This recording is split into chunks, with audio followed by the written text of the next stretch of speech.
प्यारे बच्चों, पिछले वीडियो में मैंने आपको सेट्स यानी कि समुच्चय के बारे में बेसिक जानकारी दी थी। आशा करता हूँ कि वो वीडियो आपने देख लिया होगा, और अगर अभी तक नहीं देखा है तो आप उसे ज़रूर देख लें, क्योंकि आज की ये जो एक्सरसाइज 1.1 है वो उसी वीडियो पर आधारित है। तो आइए स्टार्ट करते हैं। देखिए, जो सबसे पहला प्रश्न है इस एक्सरसाइज का, इसमें दिया गया है निम्नलिखित में कौन से समुच्चय हैं, अपने उत्तर का औचित्य भी बताइए। तो देखिए, इस क्वेश्चन में हमें कई संग्रह दिए गए हैं और हमें ये बताना है कि ये संग्रह समुच्चय है या नहीं है। तो मैंने आपको बता रखा है कि कोई संग्रह समुच्चय कब होता है, जब वो सुपरिभाषित होता है, और अगर सुपरिभाषित नहीं है तो वो समुच्चय नहीं होगा। तो आइए पहला खंड करते हैं। जे अक्षर से प्रारंभ होने वाले वर्ष के सभी महीनों का संग्रह। पहला खंड हमारा क्या है? जे अक्षर से प्रारंभ होने वाले वर्ष के सभी महीनों का संग्रह। तो आपको पता है कि वर्ष में 12 महीने होते हैं, और उनमें जो महीने जे से प्रारंभ होते हैं वो देखिए कौन कौन से हैं। पहले तो हमारा है जनवरी, दूसरा कौन सा है? जून, तीसरा कौन सा है? जुलाई। ये 3 महीने ही हमारे ऐसे हैं जो कि जे से प्रारंभ होते हैं। तो देखिए, ये जो संग्रह है ये एकदम सुपरिभाषित है। क्यों? क्योंकि ये संग्रह कोई भी बनाएगा, यही 3 महीने उसे लेने हैं। हमें यहाँ पर ये पता है कि किस महीने को लेना है और किसको नहीं लेना है।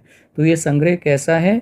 ये संग्रह है सुपरिभाषित, क्योंकि यहाँ पर हमें पता है कि कौन सी वस्तु लेनी है, कौन सी नहीं लेनी है। और जब ये संग्रह सुपरिभाषित है तो यानी कि ये समुच्चय का उदाहरण हो गया। तो जो आपका पहला खंड है, इसमें जो संग्रह दिया गया है ये सुपरिभाषित है, इसलिए ये समुच्चय है। और संग्रह में कौन कौन आएगा ये भी मैंने आपको यहाँ पर बता दिया। इसके बाद आते हैं दूसरे खंड पर। इसमें भारत के 10 सबसे अधिक प्रतिभाशाली लेखकों का संग्रह।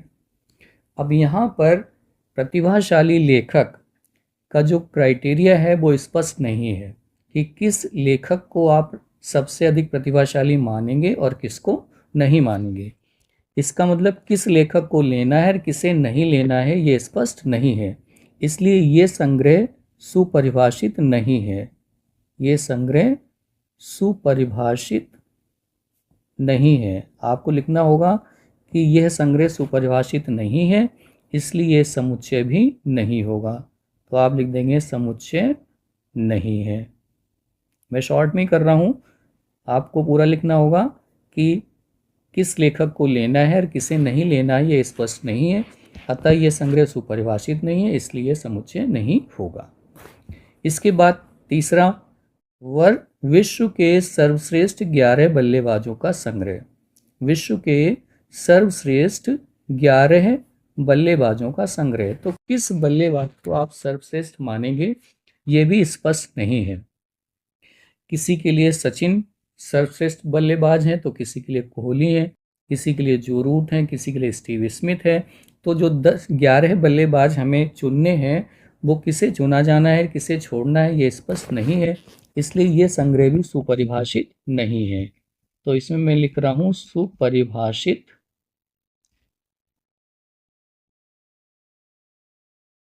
परिभाषित नहीं है, और इसलिए ये समुच्चय भी नहीं है। तो इस तरह से आपका ये थर्ड पार्ट हो गया। चौथे पार्ट में आइए, आपकी कक्षा के सभी बालकों का संग्रह। तो चूंकि यहाँ पर हमें कक्षा के सभी बालक लेने हैं, इसलिए ये संग्रह सुपरिभाषित हो गया, क्योंकि हमें पता है किसे लेना है किसे नहीं छोड़ना है। हमें किसी को भी नहीं छोड़ना, सबको लेना है। तो ये संग्रह हमारा कैसा है? सुपरिभाषित है। सुपरिभाषित। और ये संग्रह सुपरिभाषित है, इसलिए ये समुच्चय का उदाहरण हो गया। इसके बाद है 100 से कम सभी प्राकृत संख्याओं का संग्रह। तो ये तो बिल्कुल स्पष्ट है कि 100 से कम अगर प्राकृत संख्याओं की हम बात करें तो इस संग्रह में कौन कौन आएगा, 1 2 3 से लेके कहाँ तक की नेचुरल नंबर्स आ जाएंगे, 99 तक के। तो ये संग्रह कैसा है, सुपरिभाषित है, क्योंकि हमें पता है किस नेचुरल नंबर को लेना है किसे नहीं लेना है, तो सुपरिभाषित है, इसलिए क्या हो जाएगा, ये हो जाएगा समुच्चय। तो ये हमारा फिफ्थ पार्ट हो गया। इसके बाद आइए लेखक प्रेमचंद द्वारा लिखित उपन्यासों का संग्रह। तो यहाँ पर देखिए क्या है कि लेखक प्रेमचंद ने जितने भी उपन्यास लिखे हैं सभी हमें लेना, तो यानी कि हमें पता है किस उपन्यास को लेना, किसे छोड़ना है, किसी को भी नहीं छोड़ना, सबको लेना है। तो ये संग्रह भी कैसा है, ये संग्रह भी है सुपरिभाषित। ये संग्रह कैसा है, सुपरिभाषित, और सुपरिभाषित होने के कारण ये बन जाएगा क्या, सेट, यानी कि ये समुच्चय है। इसके बाद है सभी समपूर्णांकों का संग्रह। तो ये भी बिल्कुल स्पष्ट है, जब हम समपूर्णांकों की बात करेंगे तो इसमें कौन कौन आ जाएगा, देखिए -6, अगर हम -6 से इधर स्टार्ट करें, इधर और भी जाएंगे, -8 -10, -6 हो गया, -4 हो गया, -2 हो गया, 0 हो गया, फिर धन पूर्णांक आ जाएंगे 2 4 6 एंड सो ऑन, इधर -इनफाइनाइट, इधर +इनफाइनाइट। तो ये जो मैंने संग्रह बनाया है इसमें आप देखिए सभी समपूर्णांक हमारे आ गए। ये संग्रह कैसा है, सुपरिभाषित है, क्योंकि आप किसी को भी बोलेंगे कि भाई समपूर्णांकों का संग्रह बनाओ तो यही बन के आएगा। यहाँ पर हमें स्पष्ट है कि किस पूर्णांक को लेना है और किसे नहीं लेना है, तो ये संग्रह सुपरिभाषित है, इसलिए ये भी समुच्चय का उदाहरण है, ये भी एक सेट है। इसके बाद हमारा है इस अध्याय में आने वाले प्रश्नों का संग्रह। बहुत ही आसान है, इस अध्याय में जितने भी क्वेश्चन आ रहे हैं सबको हमें लेना है, तो ये संग्रह भी हमारा हो जाएगा सुपरिभाषित, क्योंकि हमें पता है कि सारे क्वेश्चंस लेने हैं। तो ये जब सुपरिभाषित हो गया तो ये भी किसका उदाहरण हो गया, समुच्चय का उदाहरण हो गया, ये भी एक सेट है। इसके बाद है विश्व के सबसे अधिक खतरनाक जानवरों का संग्रह। तो विश्व के सबसे अधिक खतरनाक जानवर, किस जानवर को आप सबसे अधिक खतरनाक मानेंगे ये स्पष्ट नहीं है, और जब ये स्पष्ट नहीं है तो इसका मतलब ये संग्रह हमारा सुपरिभाषित नहीं है, सुपरिभाषित नहीं है, और सुपरिभाषित संग्रह नहीं है इसलिए ये समुच्चय भी नहीं है, समुच्चय नहीं है। तो इस तरह से ये आपके सभी पार्ट्स हो गए क्वेश्चन नंबर 1 के। इसके बाद हम आते हैं क्वेश्चन नंबर 2 पर, जो बहुत ही आसान है। इसमें लिखा है कि आपको एक सेट दिया गया है ए, जिसमें 1 2 3 4 5 6 ये एलिमेंट्स हैं, और हमें बताना है कि नीचे जो हमें ये 6 खंड दिए गए हैं उसमें जो बीच में रिक्त स्थान है उसमें कौन सा सिंबल आएगा, ये वाला सिंबल आएगा बिलोंग्स टू का, या ये वाला आएगा डज नॉट बिलोंग। तो ठीक है, देखते हैं। सबसे पहले 5 लिखा है यहाँ पर, और यहाँ पर क्या लिखा है, ए। अब आप देखिए कि ए जो सेट है क्या उसमें 5 है, तो देखिए 5 यहाँ पर दिखाई दे रहा है, तो चूंकि 5 ए सेट में है इसलिए यहाँ पर चिन्ह आएगा 5 बिलोंग्स टू ए। दूसरे पार्ट में आ जाओ, 8 और यहाँ पर ए लिखा है, यहाँ पर ये 8 है और यहाँ पर क्या है, ए। आप देखिए कि ए सेट में क्या 8 आ रहा है, नहीं आ रहा है, तो इसका मतलब यहाँ पर आएगा डज नॉट बिलोंग टू, ये चिन्ह आ गया। थर्ड पार्ट को देखिए, यहाँ 0 लिखा है और यहाँ पर लिखा है ए। अब 0 ए सेट में है, नहीं है, इसका मतलब यहाँ पर भी क्या आ जाएगा, डज नॉट बिलोंग, यानी कि 0 does not belong to A. Next यहाँ पर 4 है और यहाँ पर ए है, देखिए 4 जो है वो ए में है, इसका मतलब ये बिलोंग करता है, तो यहाँ पर आ जाएगा 4 बिलोंग्स टू ए। इसके बाद यहाँ 2 लिखा और यहाँ लिखा है ए, तो 2 भी देखिएगा ए सेट में है, तो यहाँ पर भी क्या आ जाएगा, 2 बिलोंग्स टू ए। उसके बाद यहाँ पर है 10 और यहाँ पर है ए, 10 को आप देखिए ए सेट में नहीं है, इसका मतलब 10 डज नॉट बिलोंग टू ए। तो इस तरह से ये आपके सभी खंड हो गए क्वेश्चन नंबर 2 के। इसके बाद हम आते हैं क्वेश्चन नंबर 3 पर। इसमें देखिए हमें क्या करना है, निम्नलिखित समुच्चयों को रोस्टर रूप में लिखिए। तो मैंने पिछले वीडियो में आपको बताया रोस्टर रूप क्या होता है। रोस्टर रूप में हम सभी अवयवों को सूचीबद्ध करके लिखते हैं, एक एक करके कॉमा लगाकर उन्हें अलग करते हैं। तो यहाँ पर सबसे पहले दिया गया A is the set of all x such that x एक पूर्णांक है और -3 is less than x is less than 7। तो हम सबसे पहले क्या करेंगे, नंबर लाइन बना लेंगे और इस नंबर लाइन पर हम पूर्णांकों को डिनोट कर लेंगे। देखिए यहाँ पर मान लो 0 है और फिर यहाँ पर ये 1 है, 2 है, 3 है, 4 है, 5 है, 6 है, 7 है। इधर आप चलें, ये -1 है मान लो, ये -2 और ये -3 है और ये -4 है। अब हमें जो पूर्णांक लेने हैं वो देखिए क्या है, -3 से बड़े और 7 से छोटे। अब देखिए यहाँ पर ये -3 है और यहाँ पर ये 7 है। अब हमें -3 से बड़े पूर्णांक लेने, यानी कि हमें -2 से स्टार्ट करना है और कहाँ तक जाना है, 6 तक जाना है। तो ये जो सेट अगर रोस्टर रूप में लिखा जाएगा तो देखिए इसमें कौन कौन से एलिमेंट्स आएंगे। एक तो -2 आएगा, एक -1 आएगा, फिर 0 आएगा, फिर 1 आएगा, 2 आएगा, 3, 4, 5 और 6। तो देखिए ये सभी पूर्णांक हमने लिख दिए। ऐसे पूर्णांक इसमें हमने लिखे हैं जो -3 से बड़े हैं। देखिए -3 से बड़े यहाँ से स्टार्ट हुए और 7 से छोटे कहाँ तक जाएंगे, यहाँ तक।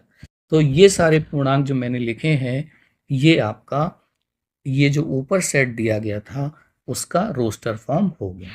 इसके बाद आते हैं सेकेंड पार्ट पे।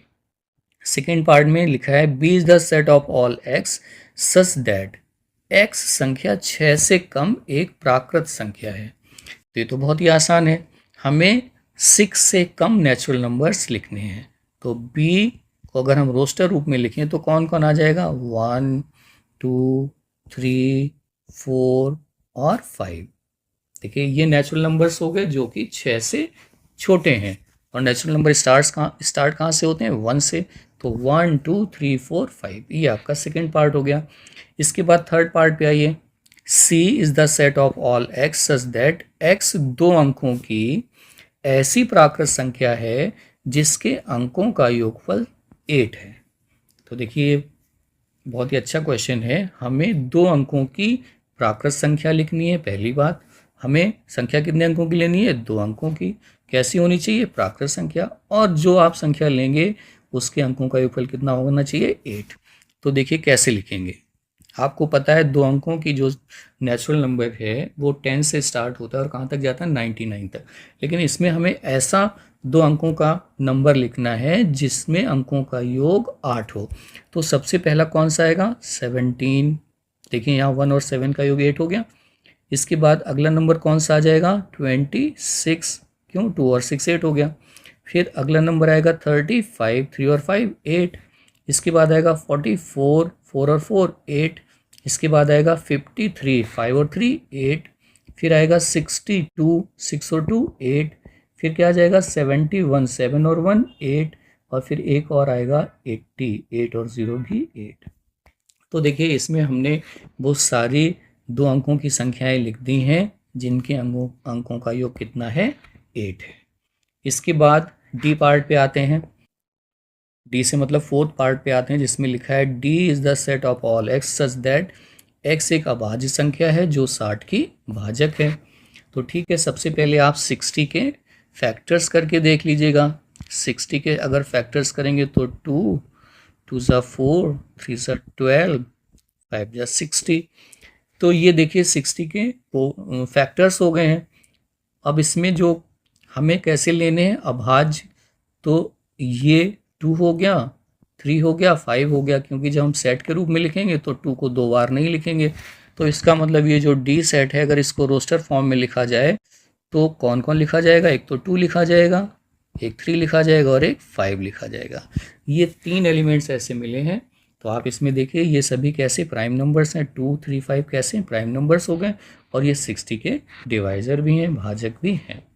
ध्यान करें यहाँ पर हमने 2 को एक ही बार लिखा है क्योंकि मैंने आपको बताया है कि सेट में किसी एलिमेंट को रिपीट नहीं करते। इसके बाद हमारा अगला पार्ट है, ये तो बहुत ही आसान है, ट्रिग्नोमेट्री शब्द के सभी अक्षरों का समुच्चय। तो ठीक है, ट्रिग्नोमेट्री शब्द में जितने भी अक्षर आए हैं उनको हमें एक एक करके लिखना है, लेकिन ध्यान क्या रखना है कि एक अक्षर एक ही बार लिखा जाएगा। तो सबसे पहले टी आएगा, फिर आर, फिर आई, फिर जी, फिर ओ, फिर एन। अब देखिए ये ओ दोबारा आ गया इसलिए नहीं लिखेंगे। फिर एम, एम को लिख लीजिएगा। फिर ई, ई को भी लिख लीजिएगा। ई के बाद ये देखो टी और आर, टी और आर हम पहले ही लिख चुके हैं इसलिए नहीं लिखे जाएंगे। तो कौन आ जाएगा? वाई। तो ये आपके अक्षर हो जाएंगे जिसमें आ जाएगा T R I G O N M E Y. ये ट्रिग्नोमेट्री शब्द के अक्षरों से बना हमारा समुच्चय हो गया रोस्टर फॉर्म में। इसके बाद इसका अंतिम खंड है एफ, एक सेट है जिसमें क्या है, बेटर शब्द के सभी अक्षरों का समुच्चय लेना है। तो ये भी बिल्कुल उसी तरह से होगा। एफ जब आप सेट के रूप में लिखेंगे तो बेटर शब्द के सभी अक्षर लेने हैं। तो एक एक करके लीजिए, बी, फिर ई, फिर टी। अब टी दो बार है लेकिन एक ही बार लिखा जाएगा। इसके बाद फिर ई आया, ई हम पहले ही लिख चुके हैं तो कौन लिखा जाएगा? आर। तो बस ये 4 अक्षर इसमें हमें देने हैं। तो ये आपका अंतिम खंड इसका हो गया। इसके बाद हम लोग आते हैं निम्नलिखित समुच्चयों को समुच्चय निर्माण रूप में लिखिए। तो यहाँ ये जो सेट हैं आपको रोस्टर रूप में दिए गए और हमें इन्हें सेट बिल्डर रूप में लिखना है। अब इसे हमें ध्यान से समझना होगा। सबसे पहला सेट है 3, 6, 9, 12। अब जरा इन नंबर्स पे आप गौर करिए। हमें कौन कौन से नंबर दिए हैं? 3, 6, 9 और 12। देखिए इस 3 को हम लिख सकते हैं 3 इंटू 1, इस 6 को हम लिख सकते हैं 3 इंटू 2, इस 9 को हम लिख सकते हैं 3 इंटू 3, इस 12 को हम लिख सकते हैं 3 इंटू 4।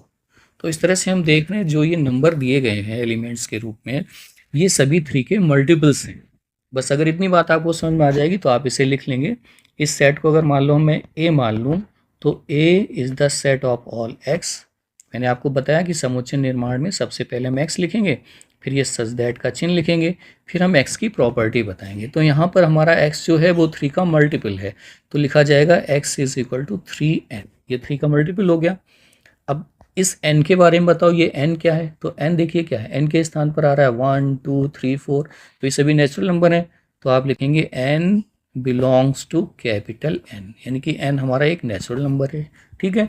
अब ये भी बताओ ये नेचुरल नंबर कहाँ से कहाँ तक है? तो 1 से 4 तक है, 1 to 4 है। तो इस तरह से लिखा जाएगा 1 इज लेस देन और equal to n is less than और इक्वल टू 4, यानी कि जो हमारा n है उसकी वैल्यू 1 से 4 तक जाएगी। तो ये देखिए मैंने जो सेट आपको ये रोस्टर रूप में दिया था उससे हमने ये सेट बिल्डर रूप में लिख दिया। इसके बाद अगले पार्ट पे आइए। इसमें देखिए जो नंबर दे रखे हैं उन पे गौर करें जरा। कौन कौन है? 2, 4, 8, 16 और 32। ये आपको 5 नंबर दे रखे हैं। इनकी जरा कॉमन प्रॉपर्टी देखो, क्या विशेषता है इनकी, ये नंबर देख के आपको पता चल जाना चाहिए। ये 2 हो गया 2 की पावर 1, 4 हो गया 2 की पावर 2, 8 हो गया 2 की पावर 3, 16 हो गया 2 to the पावर 4 और 32 हो गया 2 to the पावर 5। यानी कि ये सभी नंबर 2 की घातों के रूप में है, 2 की पावर्स के रूप में है। तो यहाँ पर ये जो 2 है ये तो सेम चल रहा है तो ये तो सेम आ जाएगा हमारा, और ये जो नंबर बदल रहे हैं इनकी जगह क्या आ जाएगा? n। तो कैसे लिखा जाएगा देखें जरा। अगर हम इसको b माने तो b is the set of all x such that x is equal to, x किस तरह का है? 2 की पावर के रूप में है तो 2 की ये पावर हमने n लगा दी। जो नंबर बदलता है उसकी जगह n लिखते हैं। ये 1, 2, 3, 4 बदल रहे हैं ना, तो इसकी जगह हमने लिखा n। तो x इज इक्वल 2 की पावर n। अब ये n क्या है? n हमारा है 1, 2, 3, 4, 5, यानी कि नेचुरल नंबर है तो n belongs to n, natural number हो गया। कहाँ से कहाँ तक? 1 से 5 तक। तो 1 इज लेस देन और equal to n is less than और इक्वल टू 5। तो ये जो सेट रोस्टर रूप में था उसका ये सेट बिल्डर रूप मैंने आपको लिख के बता दिया।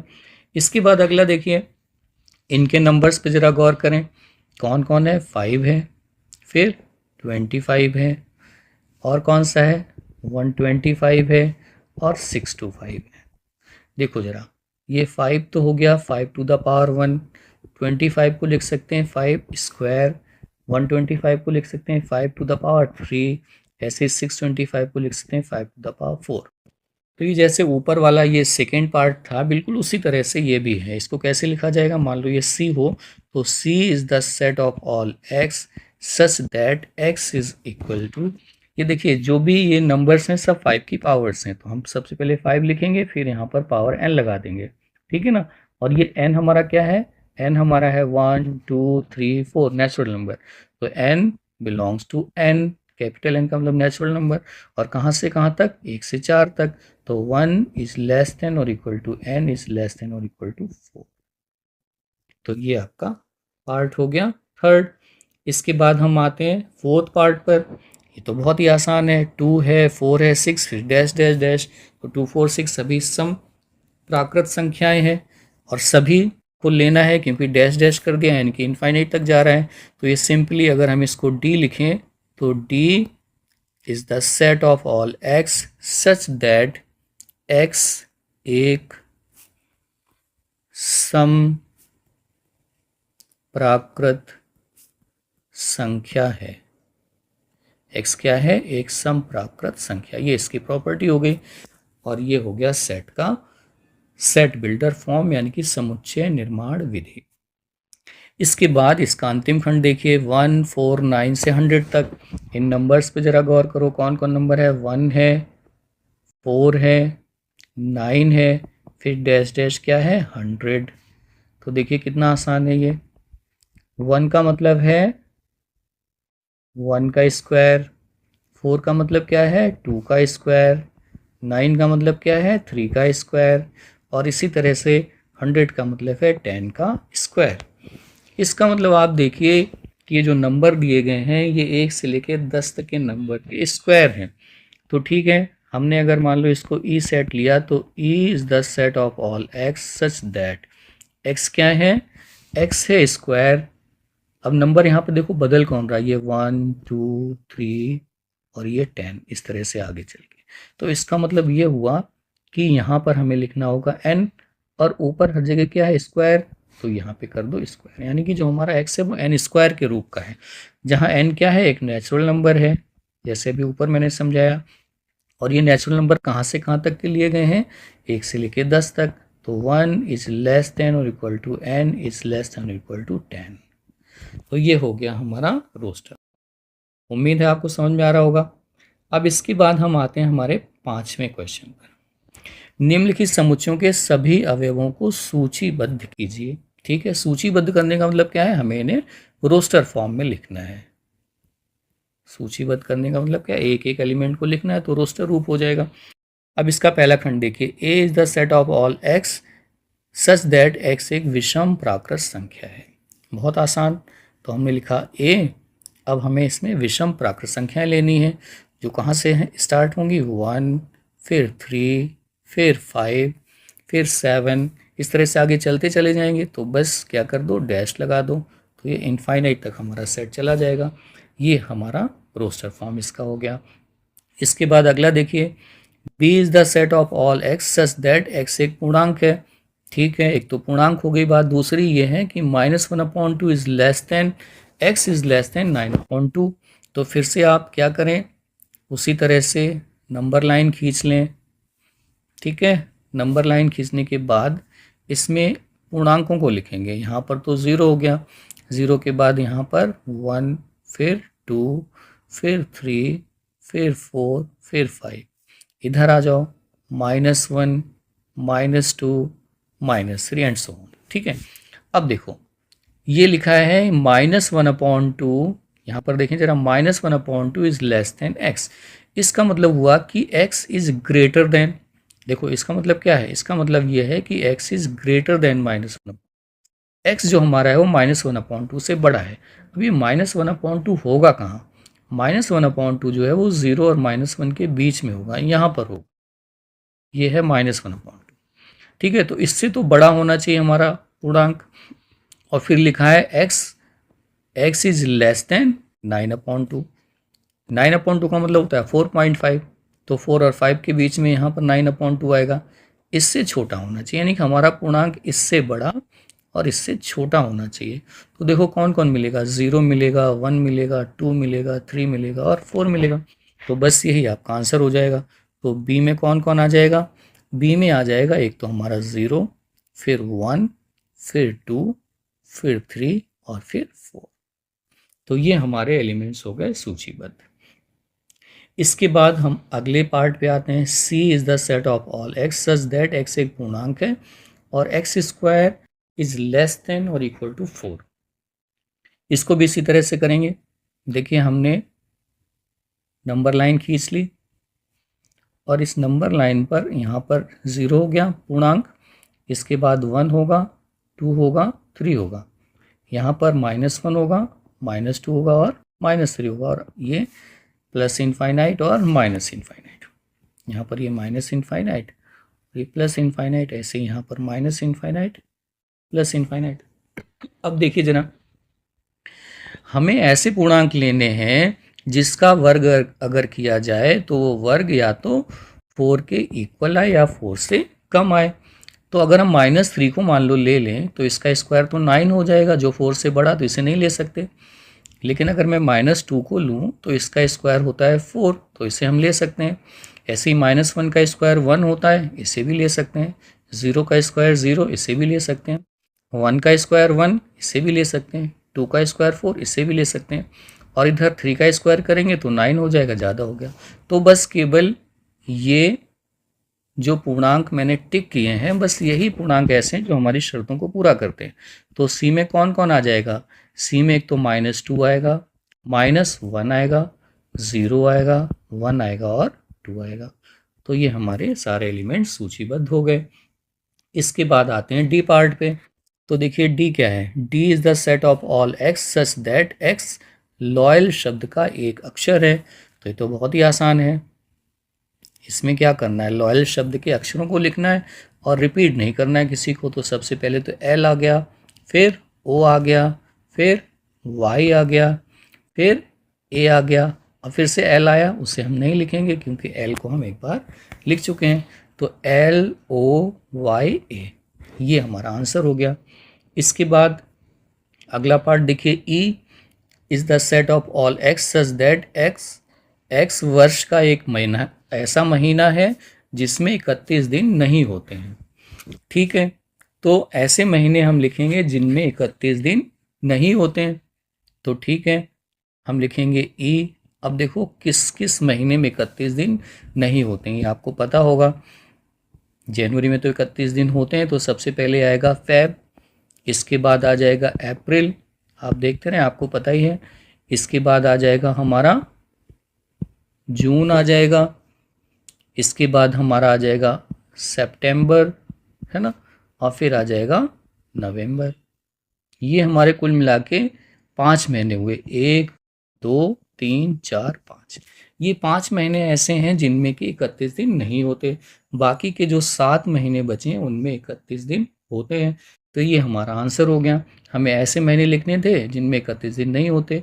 तो एक तो हो गया फरवरी, फिर अप्रैल, फिर जून, फिर सितंबर और नवंबर। अगर आप हिंदी में लिखना चाहेंगे तो ऐसे लिख सकते हैं, और इंग्लिश में लिखना चाहें तो ऐसे लिख सकते हैं। इसके बाद देखिए हमारा अगला आया एफ, कि F is the set of all x such that x अंग्रेजी वर्णमाला का एक व्यंजन है। तो ध्यान करें, व्यंजन है, और व्यंजन भी कैसा? जो के से पहले आता है। तो के से पहले आने वाले सारे व्यंजन हमें यहाँ पर लिखने होंगे। तो ठीक है, सबको ABCD तो सबको आती है ना। तो ए से स्टार्ट करेंगे, लेकिन चूंकि ए स्वर है इसलिए इसको हमें नहीं लेना है, हमें चूंकि व्यंजन ही लेने। तो स्टार्टिंग हमारी होगी बी से, तो बी लिया जाएगा, फिर सी, फिर डी। अब डी के बाद ई आता है, लेकिन ई स्वर है तो छोड़ देंगे। तो ई के बाद फिर एफ आ गया, जी आ गया, एच आ गया, आई को नहीं लेंगे चूंकि स्वर है। तो आई के बाद फिर कौन आएगा? जे, और जे के बाद के आ जाता है, लेकिन हमें के पहले तक ही जाना है। तो ये हमारे व्यंजन आ जाएंगे BCD FGH J, BCD FGH J। तो ये हमारा आंसर हो जाएगा। इसके बाद हम आ जाते हैं हमारे अंतिम प्रश्न पर, जो कि बहुत ही आसान है। इसमें क्या हमें मिलान करना है। देखिए इधर जो ये सेट दे रखे हैं ये रोस्टर फॉर्म में दे रखे हैं, और इधर जो ये दे रखे हैं ये दे रखे हैं हमारे सेट बिल्डर रूप में। हमें इनको मैच करना है। तो देखिए मैं इधर से राइट साइड से करके आपको बताता हूँ कि x सच दैट x एक अभाज्य संख्या है और 6 की भाजक है। तो अब आप यहाँ जो सेट दिए उनमें देख लो, ऐसा सेट देखो जिसमें सभी अभाज्य संख्याएं यानी प्राइम नंबर्स हैं। तो सीधा सीधा दिख रहा है ये 2 3, ये सेट हमारा ऐसा है जिसमें ये प्राइम नंबर्स हैं और ये 6 की भाजक भी है, 6 को डिवाइड भी करती हैं। तो इसका मतलब ये हमारा मैच करेगा जा करके इस ए से। ओके, इसकी बात देखो अगला, x सच दैट x संख्या 10 से कम एक विषम प्राकृत संख्या है, यानी कि हमें विषम प्राकृत संख्याएं देखनी है जो 10 से कम हो। तो देखो ये साफ दिखाई दे रही है 1 3 5 7 9, ये सभी विषम भी हैं और 10 से कम भी हैं। तो इसका मतलब ये जो चौथा पार्ट इसका है ये कनेक्ट होगा जाकर के किससे, बी से। इसके बाद देखो x एक प्राकृत संख्या है, ठीक है, नेचुरल नंबर है और 6 की भाजक है। तो अब तो यही बचा 1 2 3 6, ये देखो सभी नेचुरल नंबर हैं और 6 को डिवाइड भी करती हैं।